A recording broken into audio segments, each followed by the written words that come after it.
It is now my great honor to introduce our eminent convocation. Welcome ceremony speaker for today, Professor Sarah Hammerschlag. Professor Hammerschlag, Sarah, is, as you will soon be, and perhaps appropriately used with every religious term I know, inshallah, and God willing, karma permitting. As you will all soon be, Sarah's a graduate of the Divinity School. She finished her MA and PhD here in Swift Hall. Sarah is currently professor of religion and literature, the philosophy of religions, and the history of Judaism here at the Divinity School and the college. She is also, as you well know from over the last weeks, a leader in the community. She is the director of master's education, and she is the co-chair of diversity and inclusion. You've encountered her many times over the last few weeks in the many events and orientations. Sarah has published 3 books with a 4th soon to be hot off the press. Her first book, Figaro Jew, The Figaro Jew, was shortlisted for the AAR's prize for best first book in history of religions. Her second book, Broken Tablets, explores in quite thorough and extraordinarily detailed way the cultural, historical, intellectual background of the emergence of Derrida and Levinas as both general philosophers and philosophers of Judaism. Her third book, I must confess, being a medievalist with a fondness for sources, is one of my favorite. An anthology of sources from modern Jewish thought in France, something that had never been done previously. The 4th book, hot off the press, soon to be, when is it coming out? In December? So 2021, soon to appear at Amazon near you. It is entitled Devotion, a co-authored work with Constance Fury of Indiana University and Amy Hollywood at Harvard. Sarah's work focuses on the philosophy of Sarah Kaufman, who is a lesser-known figure in the Renaissance of Jewish thought in France in the 20th century. Professor Hammerschlag is giving our Aims of Education talk today, which she has entitled The Mystery of Income. So please join me in welcoming her.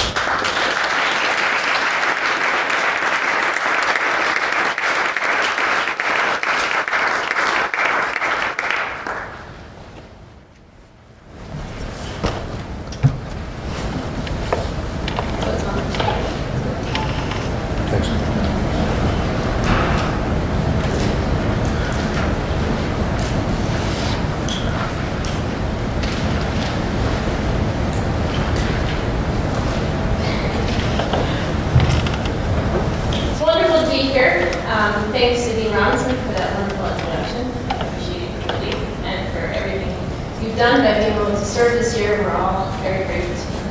And to Dean Lumpkin for everything you do every day to make this place so hospitable and to make it so complete.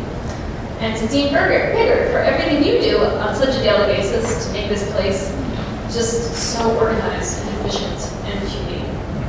And to all the faculty and the students for being here. It's a pleasure to be here.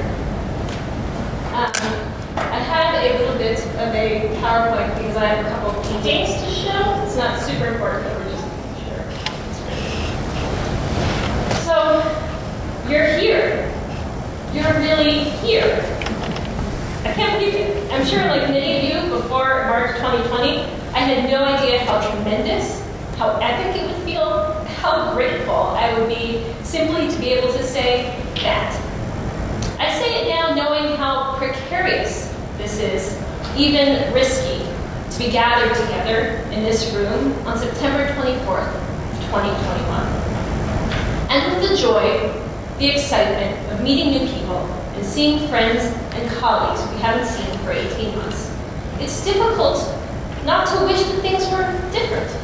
It's difficult not to wish that we were here without masks, without fear, and without risk. Nonetheless, there is something in all this precarity that can be clarifying.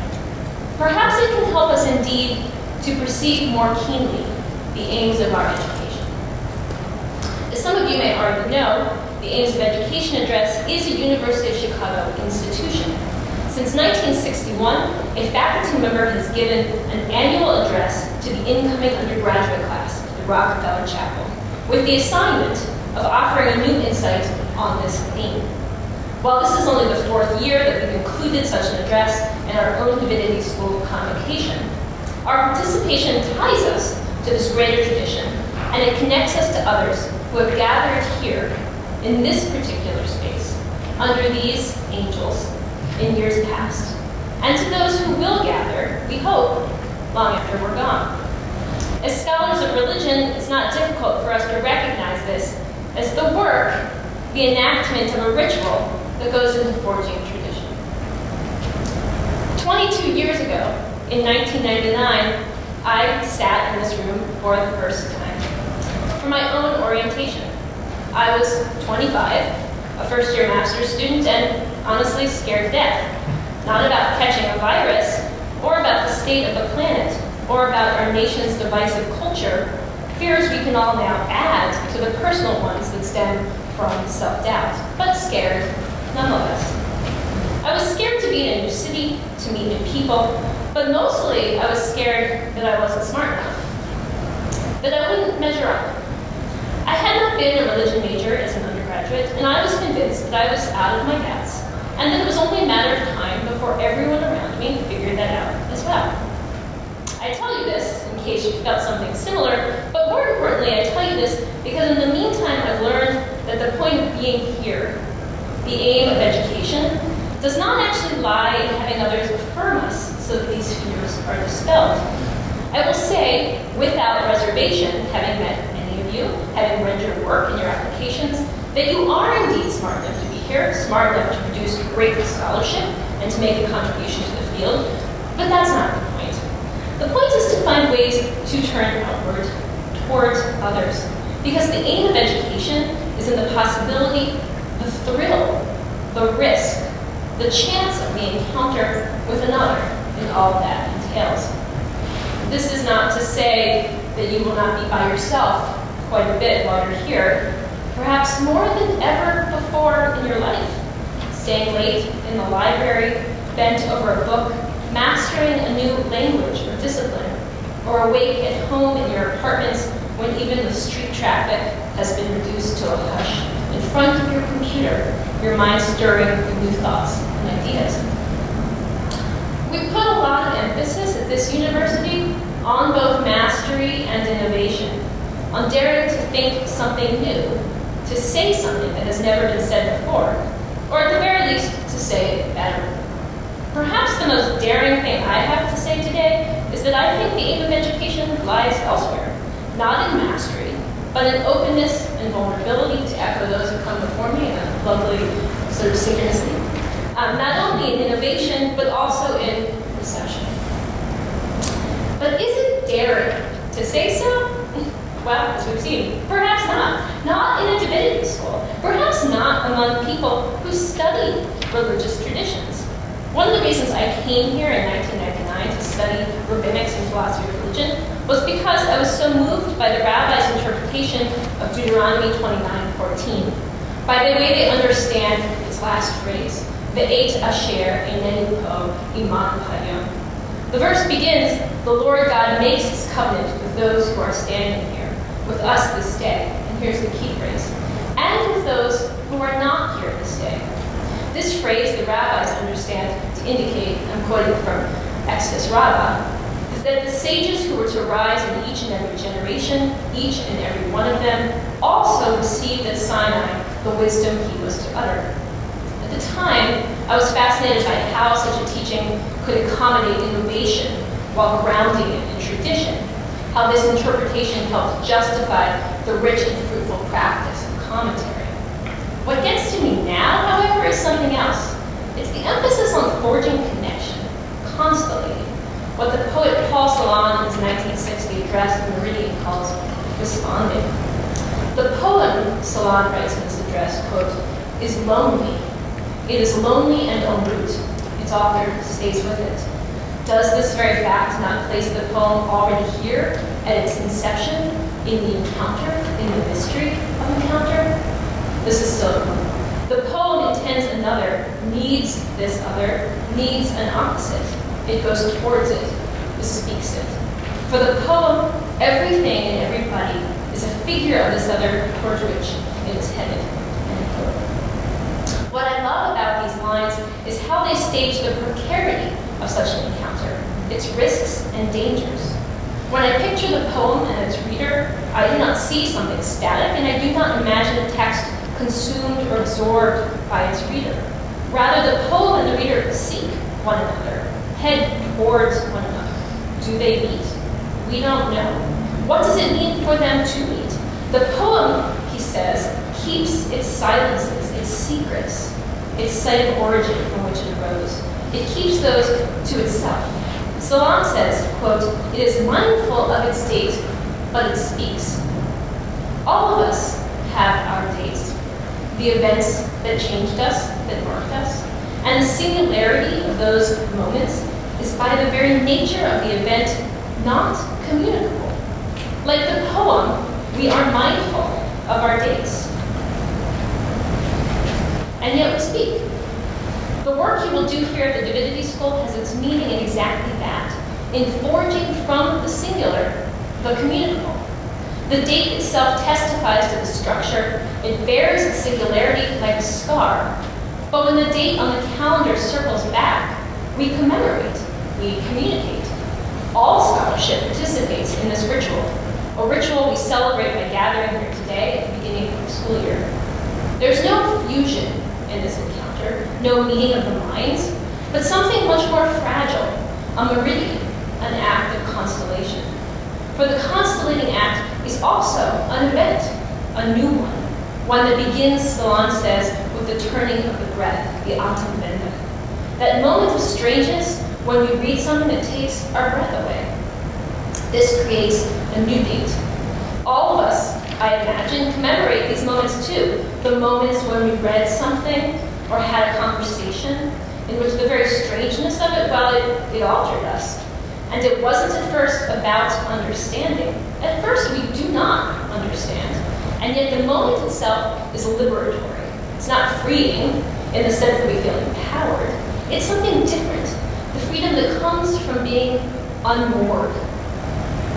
A freedom from what we thought we knew, from the familiar.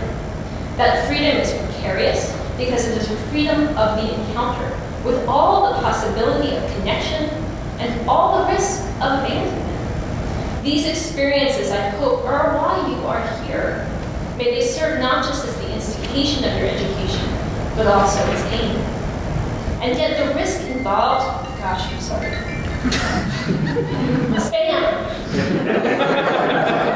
And yet the risk involved in being open to an encounter with something strange and unexpected is also something we shy away from.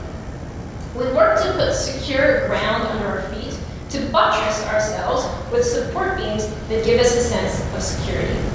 We adopt truisms that make us feel less at risk in the world, or sometimes we go on the offense, denigrate others to make ourselves feel more secure.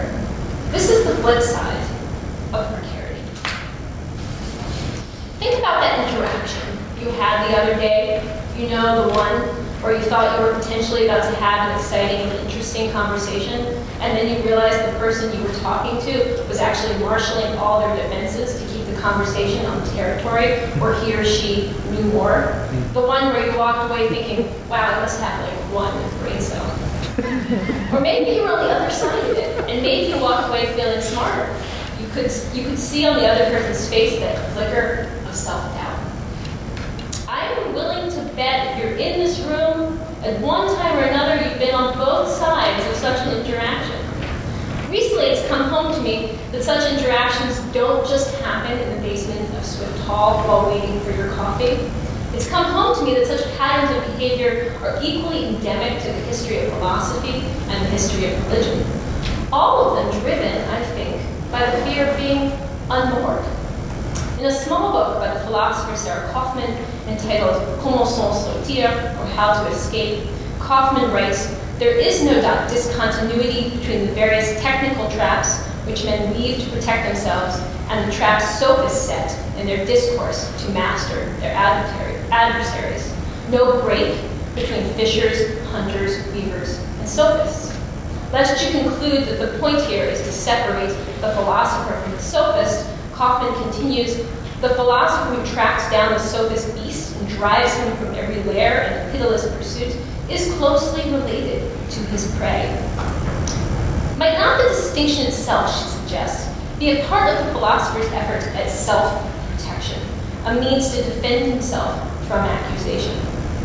It's Plato who says in the Republic that the aporias of discourse and thus the very activity of thinking can be as dangerous and frightening as the sea, and we must swim if we hope to reach the shore. The sophist, according to Plato, is the one who exploits these difficulties, introducing, I'm quoting Kaufman here, paraphrasing Plato, the sophist, duplicity, equivocity, tortuous and oblique ambiguity, end quote. And how must the philosopher defeat him? It's always a he, by the way. The female only appears as a trope for the traps themselves in these debates, which is one of Kaufman's points. Quote, he must outdo him by adopting his wiles. This, Kaufman suggests, is the very plot of Plato's dialogue, The Sophist, and I quote again. Two doubles, one good, one bad, they resemble each other like dog and wolf. The irony, of course, is that metaphor is the only means by which the philosopher can describe the battle for truth, even as it is the poet who is presented as a danger, the poet who often plays the part of sophist. But if how we describe our pursuit of truth is only by metaphor, must we live by metaphors that borrow from the battlefield? Must the goal of intellectual work always be put in terms of gaining ground? The moment we think in terms of offense and defense, don't we lose sight of the encounter? This was a question Sarah Kaufman asked throughout her life. Like Paul Celan, Kaufman was a Holocaust survivor. As a child, she spent the war in hiding, and her father, a rabbi, Erich Kaufman, died in Auschwitz, pummeled by a shovel for refusing to work on Shabbat. She was thus no stranger to loss, to risk, no stranger to the desire for security. But what preoccupied her as an intellectual was how the compulsion to distract ourselves from our own fragility sometimes animates our pursuit for intellectual mastery. She makes this point most vividly in an essay published posthumously in 1994 entitled Conjuring Death, Remarks on the Anatomy Lesson, Dr. Nikos Tol. This is where my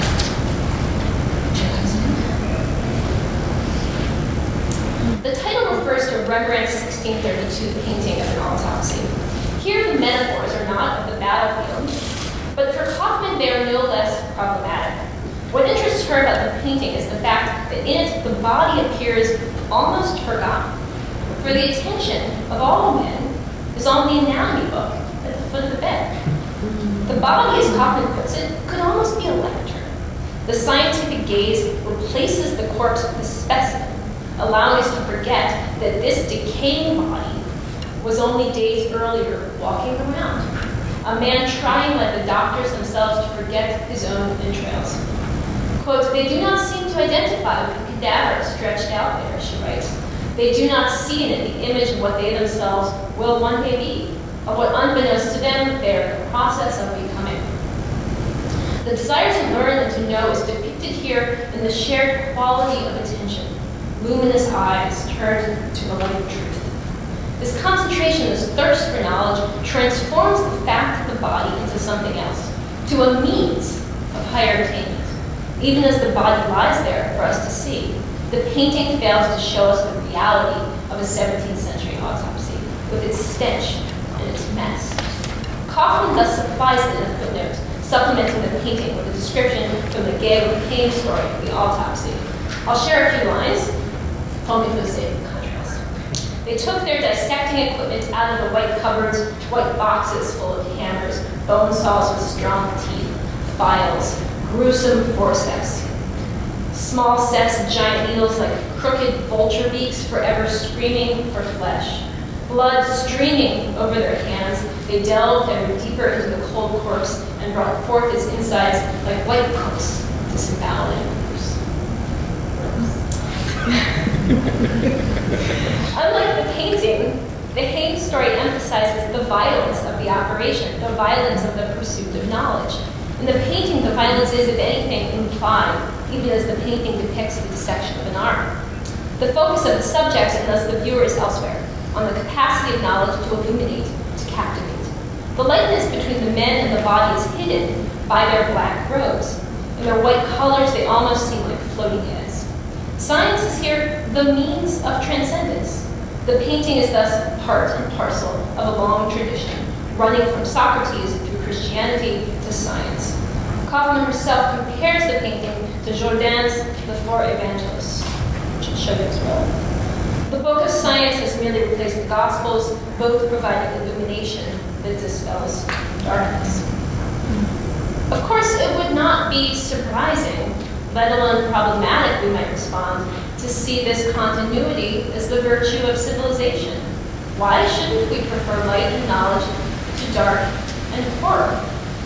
But what if, like the contrast between the painting of the autopsy and the story of the autopsy, the operation of truth-seeking, our desire for the consolation of that pristine combination of truth and originality, is not only driven by the impulse to look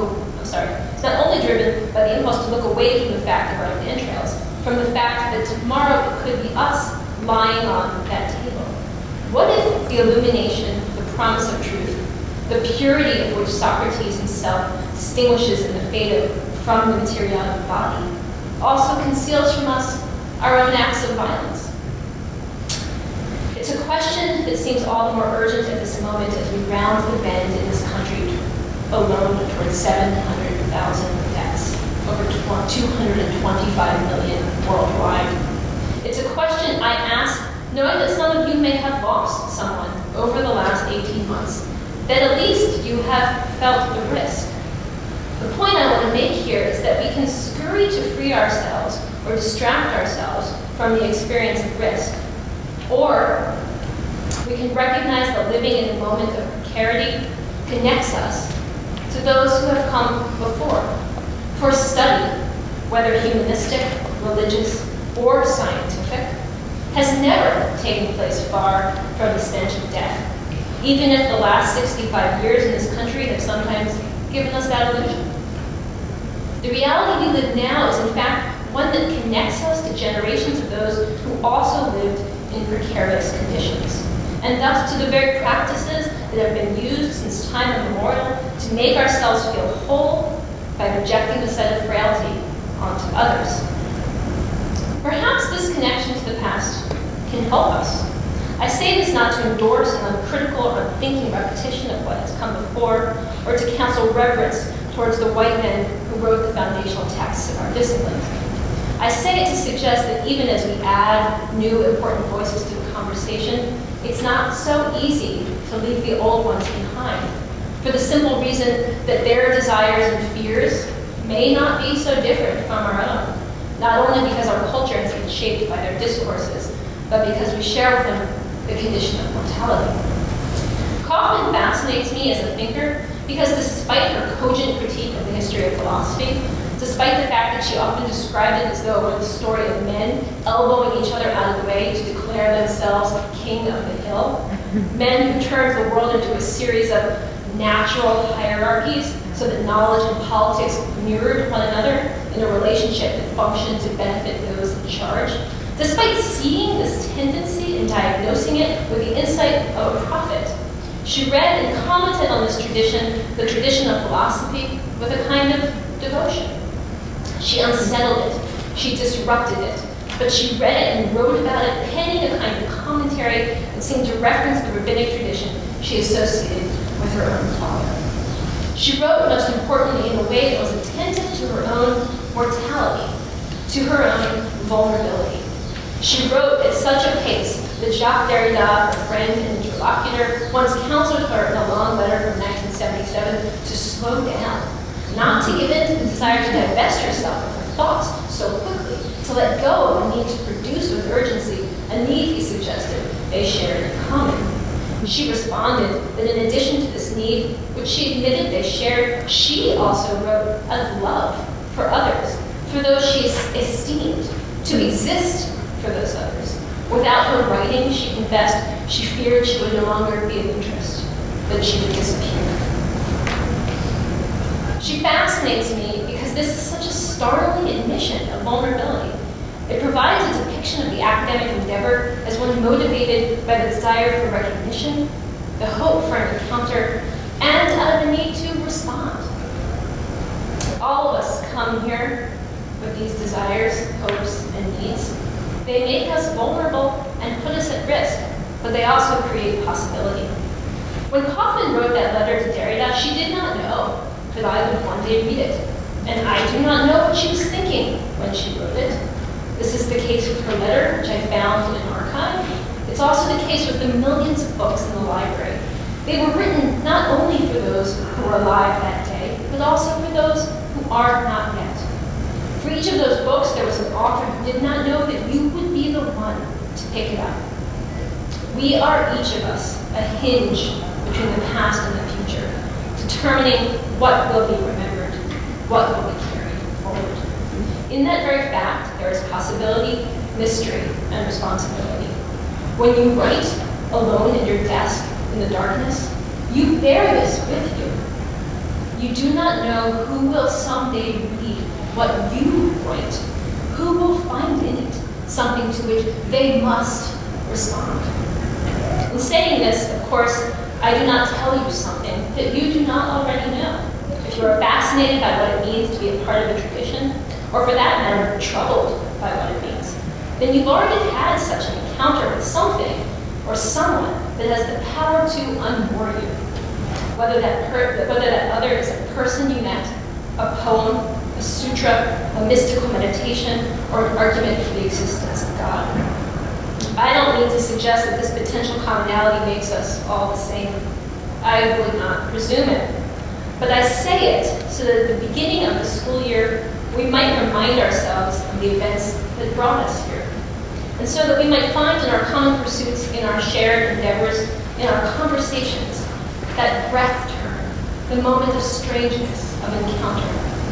I'd like to include then with a few more lines from Salon's speech, which seem equally appropriate just short of 61 years later, on our September 24th to his October 22nd. I am also, since I am again at my own point of departure, searching for my own place of origin. I am looking for all this with my imprecise because nervous finger on the map, a child's map, I must admit. None of these places can be found. They do not exist. But I know where they ought to exist, especially now. I find something else. Ladies and gentlemen, I find something that consoles me a bit for having walked this impossible road in your presence, the road of the impossible. I find the connective, which like the poem, leads to encounters. Thank you.